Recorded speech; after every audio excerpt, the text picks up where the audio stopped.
Last Saturday night, there was a very tragic occurrence. A terrorist, after shooting at a bus, approaches a vehicle. He sees a husband and his wife sitting, and he decides that he's going to take one of their lives away. He looks at the husband, back at the wife. At the husband, back at the wife, takes the gun, points it at the woman, aims at her stomach, and shoots.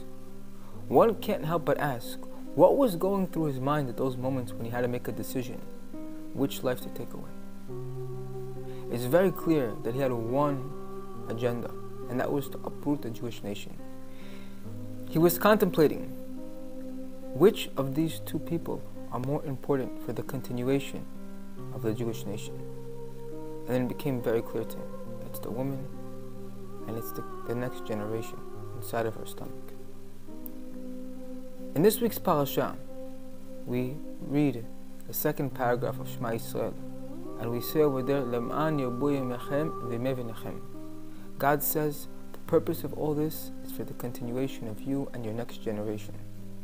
Right beforehand, He gives us the commandment, you shall teach these things to your children, these values, these morals, this great wisdom of the Torah that God gave us.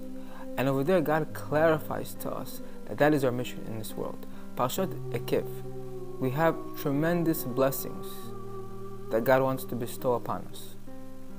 And He hints to us within the word Eikev itself, the name of the parasha, what we need to be, what frequency we need to be on to receive these blessings. Eikev is the end of the body, it's the heel.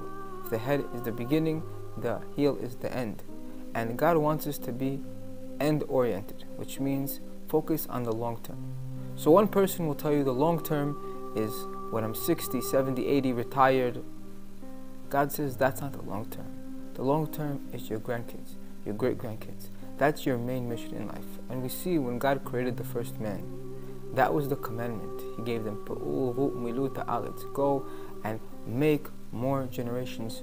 Give the children the wisdom. As we know, to fulfill this mitzvah, it's not enough just to bring children.